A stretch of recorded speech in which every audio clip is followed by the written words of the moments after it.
So at IFA 2023, I had the chance to go hands-on with the almighty Lenovo Legion Go, a Windows handheld gaming console that has taken on Asus's ROG Ally and a shagload of Chinese rivals like the Aya Neo 2S. The Legion Go is hitting Blighty in October. It'll start from 699 GBPs for the half a terabyte model. Welcome to my IFA boudoir, by the way, clean up just for you guys. Don't worry about the stains on the bed sheets, it is just beer, I promise. Now there's no other way of saying it, the Legion Go is an absolute frickin' beast. It weighs 850 grams with those controllers attached and it's a proper hand filler. If you're going on a trip, you're probably going to have to decide. Do I pack the Legion Go or do I actually take spare clothes, because you're not going to have room in the case for both.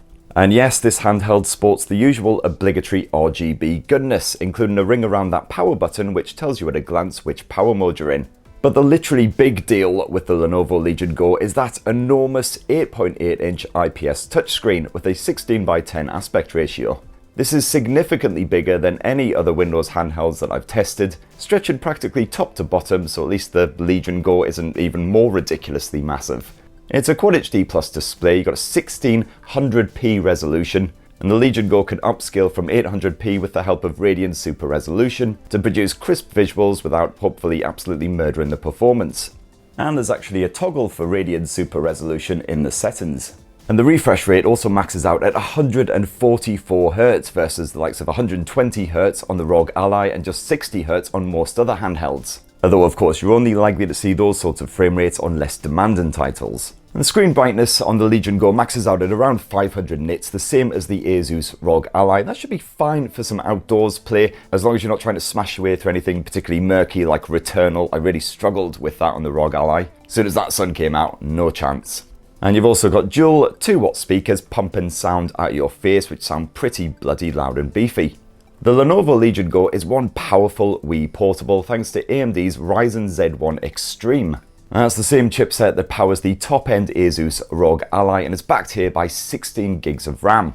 And Lenovo has shoved a liquid crystal polymer 79-blade fan inside of the Legion Go to spunk all of that pesky hot air out of the massive vents on top. And you've got a few different performance modes, including a quiet mode if you don't want to piss off absolutely everyone around you. Dive on into the settings on the Legion Go and there's loads to play around with.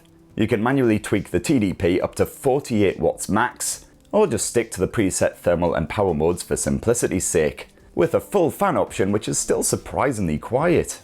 In the display settings you could swap between 800p, 1200p and 1600p, and you could also switch up the refresh rate between 60Hz for power saving and that creamy smooth 144Hz option.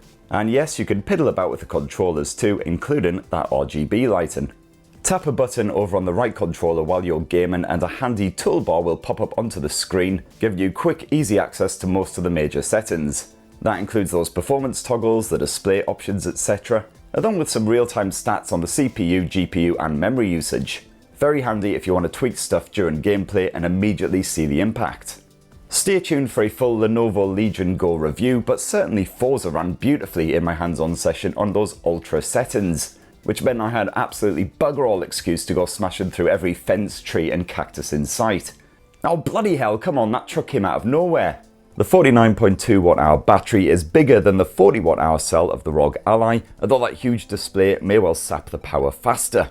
But the Rapid Charge Express tech means that the Legion Go should hopefully power up in little more than an hour, even if it's completely drained, and you do have a battery bypass mode if you want to leave the Legion Go plugged in, to hopefully avoid bulking the battery over time. But yeah, again, stay tuned for my full in-depth Lenovo Legion Go review for more on all that shenanigans. Another feature that I really love on the Legion Go is those detachable True Strike controllers. They're kind of similar to the One X Player 2, but they are proper clever. They snap on and off nice and easy, and you can prop up the base unit so you can game more freely. You've got Hall effect joysticks on here, plus analog triggers, and all of the buttons you could possibly want. And when those controllers are detached, you can stick the right one on a bundled base and turn on the FPS mode. Imagine if a joystick and a mouse got it on and had a weird sort of hybrid love child. That's basically how this thing works. And while it takes some getting used to and requires a suitably flat surface, it's certainly easier for precision aiming compared with thumbsticks. At least that's my early impression.